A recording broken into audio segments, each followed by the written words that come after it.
আসসালামু আলাইকুম দোস্ত।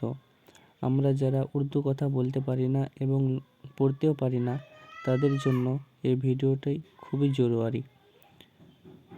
তো আরবি আর উর্দুর মধ্যে বেশি পার্থক্য নেই। আরবিগুলো একটু সোজা করে পড়তে হয় আর উর্দুগুলো একটু বেঁকিয়ে পড়তে হয়। আর উর্দুতে কয়েকটা অক্ষর বেশি আছে। যারা আরবি জানেন তাদের জন্য এই ভিডিওটি খুবই সহজ হবে। তো চলুন শুরু করা যাক।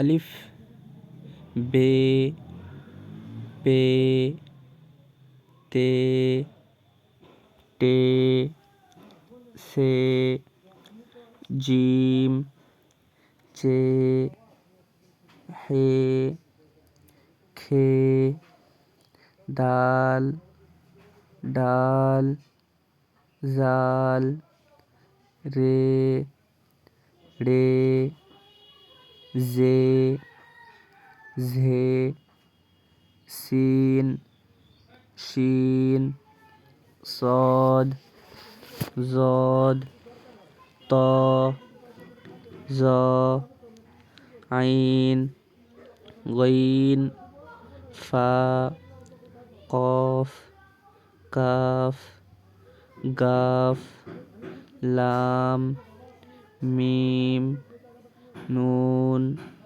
ওয়াও, হা, হামজা, ইয়া, ইয়া। এখানে দুটো ইয়া আছে, একটা মারুফ আর একটা মাজহুল।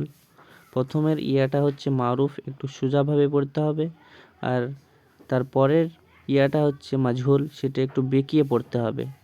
যেমন প্রথমের ইয়াটা ইয়া আর দ্বিতীয় ইয়াটা ইয়ে, এইরকম হবে। আর ভিডিওটি ভালো লাগলে একটু লাইক করবেন, সাবস্ক্রাইব করে দিবেন। আর আমাদের সঙ্গে প্রতিনিয়ত আমরা ভিডিও লোড করব, তা আপনারা দেখে শেখার চেষ্টা করবেন। আশা করি ফায়দা হবে আপনাদের।